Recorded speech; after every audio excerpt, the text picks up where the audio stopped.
சாத்தான்குளம் வழக்கில் ஆவணங்களை தாக்கல் செய்ய உத்தரவிட்டு வழக்கின் விசாரணை ஒத்திவைக்கப்பட்டிருக்கிறது. தந்தை மகன் மரண வழக்கில் காவல் ஆய்வாளர் உள்ளிட்டோர் ஜாமீன் கோரி மனு தாக்கல் செய்த சூழ்நிலையில் நேரடி சாட்சிகளின் வாக்குமூலம் உள்ளிட்ட பல்வேறு விவரங்களை சேகரித்த நீதிமன்றம் ஆவணங்களை தாக்கல் செய்ய உயர்நீதிமன்ற மதுரை அமர்வு உத்தரவு பிறப்பித்திருக்கிறது. கூடுதலான விவரங்களுடன் செய்தியாளர் சிவக்குமார் இணைப்பில். சிவக்குமார், உங்கள் விவரம். அதாவது தமிழகம் மட்டுமல்லாது இந்தியாவை உலுக்கிய வழக்கு ஒரு வழக்குன்னு சொல்ல போறோம். அதாவது தூத்துக்குடி மாவட்டம் சாத்தாங்குளத்தில் சார்ந்த வணிகர்கள் தந்தையான ஜெயராஜ், மகன் பெனிக்ஸ் ஆகியோர் மரணமடைந்த வழக்கு கடந்த 2020 ஜூலை 19 காவல்துறையோட விசாரணைக்கு அழைத்து செல்லப்பட்ட நிலையில தந்தையும் மகனும், அதாவது ஜெயராஜ் மற்றும் மகன் பெனிக்ஸ் ஆகியோர் மரணமடைந்த காவல்துறை தாக்கியதுல உயிரிழந்ததாக கூறப்படுகிறது. இந்த வழக்குல காவல் ஆய்வாளர் ஸ்ரீதர், அதே மாதிரி உதவி ஆய்வாளர்கள் பாலகிருஷ்ணன், ரகு கணேஷ், அதே மாதிரி தலைமை காவலர்கள் முருகன், காவலர்கள் முத்துராஜ், செல்லத்துறை, தாமஸ் பிரான்சிஸ், வெயிலுமுத்து உள்ளிட்ட 9 பேர் இந்த வழக்கில் சம்பந்தப்பட்டதா சொல்லி சிபிஐ கைது செய்து மத்திய சிறையில், மதுரை மத்திய சிறையில் அடைச்சது.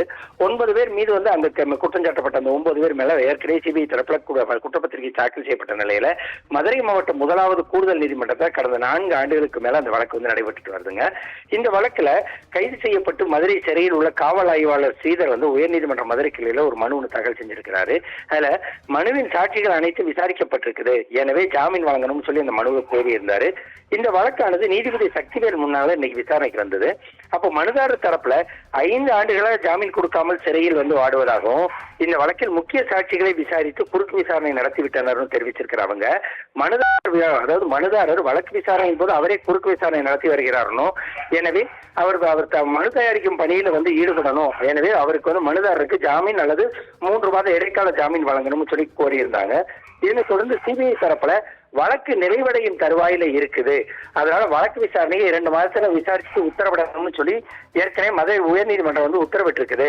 இந்த மனுதாரரோட ஜாமீன் மனுவை அதுவே ரத்து செய்யணும் அப்படின்னு சொல்லி சிபிஐ தரப்புல கோரிக்கை விடுத்திருந்தாங்க.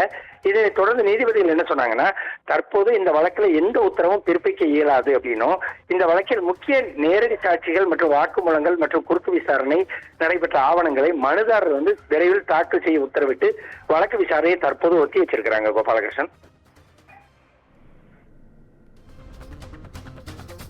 விவரங்களுக்கு நன்றி சிவக்குமார்.